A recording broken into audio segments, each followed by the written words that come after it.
Some say the Chiefs aren't doing enough, and some say the Chiefs are right on track. So with a busy Monday and Tuesday, and a very quiet Wednesday and Thursday, it's hard to tell. Are the Chiefs making the moves, or just enough?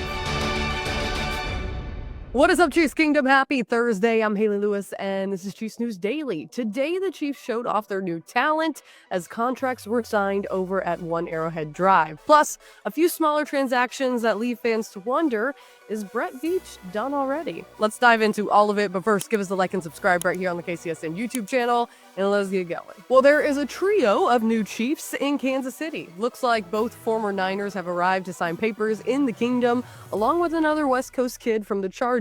So the Chiefs' official Twitter account tweeted out photos of both offensive tackle Jaylon Moore and cornerback Kristian Fulton exiting a private jet, which looked to have arrived in Kansas City earlier this morning. So far, both Moore and Elijah Mitchell were pictured beside head coach Andy Reid and general manager Brett Veach while signing their new contracts. So it's looking official. I would expect that Fulton would be signing anytime soon. Now, the Chiefs have publicly shown the signings of Hollywood Brown, James Winchester, Jaylon Moore, and Elijah Mitchell. For Mitchell, his contract is going to be a one-year deal, $2.5 million with $1.35 million guaranteed. For Moore, it's a two-year deal, $30 million, including $21.24 million fully guaranteed. For Fulton, the cornerback is going to sign that two-year deal for $20 million with $15 million guaranteed. So, with these three acquisitions, the Chiefs bolstered up certain holes that were left in the roster.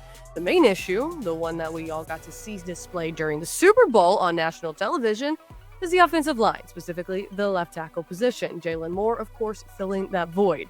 The Chiefs immediately sought out a solution to their offensive line problems. Moore is now also going to get a chance to show what he can do after playing behind the great left tackle Trent Williams. So our own KCSN crew weighed in on Moore coming to Kansas City as well. Seth Keysor explains why this newly acquired tackle is much better than what the Chiefs were using as a Band-Aid last season. Here's one thing I would tell you. 4 games, including 2 against teams with good edge rushers, no sacks given up, 1 quarterback hit, 9 pressures. They let him be one-on-one on an island on multiple snaps every game, and it went fine. He was not someone that was dragging them down, whether it was Verse, whoever it was up against. He consistently held his own. He doesn't have any overwhelming traits.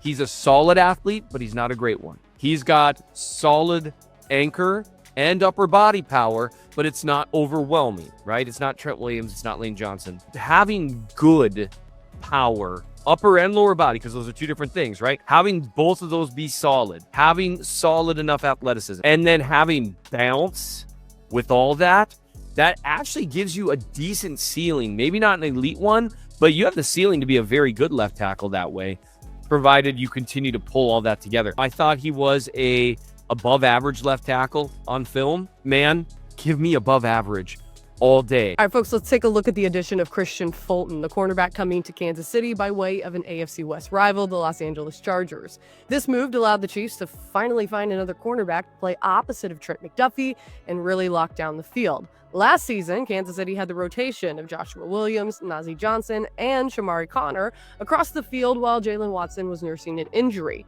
Now, our own Kent Swanson actually shared his thoughts on Fulton on Twitter. Kent tweeted out part of the KCSN draft guide from 2020 back when Fulton was drafted. It's actually a quote by Fulton at the Combine on what it would be like if he got drafted by the Chiefs. So he says, quote, "My football history. I mean, I've been a part of championship teams in high school and also in college. You got a great coaching staff with the Chiefs." Well, welcome to the land of champions, my guy. All right, as for running back Elijah Mitchell, the Chiefs have found an explosive back who can also play alongside Isaiah Pacheco. Chiefs reporter Matt McMullen writes, overall, Mitchell rushed for 1,523 yards and 9 touchdowns on 327 attempts during his time with the 49ers, averaging 4.7 yards per carry. Notably, get this, Mitchell has never fumbled the ball as a professional. All right, let's move on to some more free agency news. Now, these transactions might not be making the headlines, but they're still important to note. Our NFL insider Herbie Teope catches us all up. He writes, first, the Chiefs extended a qualifying offer to linebacker Jack Cochran, a source familiar with the situation told the Kansas City Sports Network. The Chiefs then did the same for cornerback Najee Johnson, according to the NFL's transaction report. Kansas City used a 7th-round pick on Johnson back in the 2022 NFL Draft. He was actually waived after training camp during his rookie campaign before signing with the Chiefs practice squad. Johnson eventually joined the active roster. He appeared in 11 games but missed the 2023 season after suffering a torn ACL during training camp. He did return in 2024, and he appeared in 16 games with 6 starts, totaling 56 tackles, 3 passes defended, and a sack. Cochran originally joined the Chiefs in 2022 as well. He was an undrafted free agent out of South Dakota. He's been providing depth at the linebacker position group over the past 3 seasons while becoming one of the team's top special teams contributors. A few other things to note. The Chiefs elected to not extend qualifying restricted free agent tenders to tight end Peyton Hendershot, cornerback Keith Taylor, and kicker Spencer Schrader, making the trio unrestricted free agents.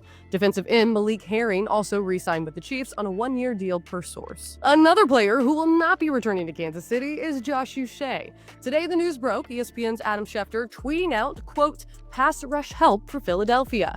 Eagles reached an agreement today on a 1-year deal with former Chiefs free agent linebacker Joshua Uche, who is now going to try and help replace Josh Sweat and Brandon Graham. The Chiefs got Uche via trade in October of 2024. The 26-year-old actually finished the 2024 season with the Chiefs, but he did not play in the Super Bowl.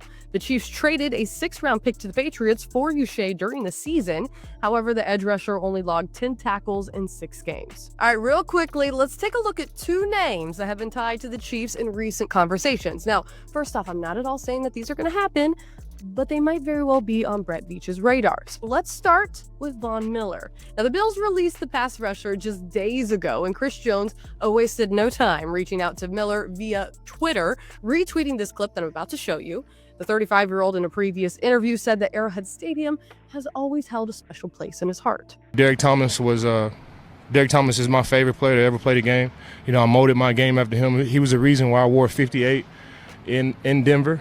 So every time I'm on that field and I'm warming up, I look for that 58. That's on the the Ring of Honor, and I just give him a moment and give him his just give him a moment of silence and give him my energy, because I want to continue to try to play the game the way he played it. So Arrowhead Stadium has always been a special place for me. I could be reaching here, but you never know. Charles Goldman with A to Z Sports also says the now 35-year-old, he's actually going to be 36 when the season comes around. Miller isn't quite at the caliber of player that he once was, but he did record 6 sacks in 13 games for the Bills last season. He's still a fine rotational pass rusher and has a lot of experience and veteran leadership to offer. A pass rushing group featuring Miller, Jones, George Karlaftis, Mike Dana, Felix Anudike-Uzomah as well could be a really solid group. All right, let's move on to another possibility. Number 2, could Cooper Kupp come to Kansas City after being released by the LA Rams? Now they will just release him instead of trading him. Now, is this because other teams didn't offer up their best trade package because they knew that he would probably have to be released? Is this because he's been hurt a couple times? We don't know, but what we do know is there's going to be numerous teams that are going to want Cooper Kupp, a veteran wide receiver, to join their building, especially one who's known to do all the right things on and off the field when he's healthy. Now, Heavy Sports writes that Kupp, 31, was released on March 12th after 8 seasons with the Los Angeles Rams. According to SpotRack, because Kupp has been designated as a post-June 1st release, the Rams are going to keep his $28.7 million cap hit on the books until that June 1st date. They save $15 million in cap space come June. Now, the team will carry $14.78 million in dead cap space and $7.48 million in 2026. So maybe for the right price, the Chiefs could obviously use another receiver. Who knows? We shall see. Alrighty, folks, that does it for another episode of Chiefs News Daily. You know the drill. We'll be back tomorrow. In the meantime, we ask that you like and subscribe right here on the KCSN YouTube channel. Have a great rest of your Thursday, and we'll see you back here on Friday.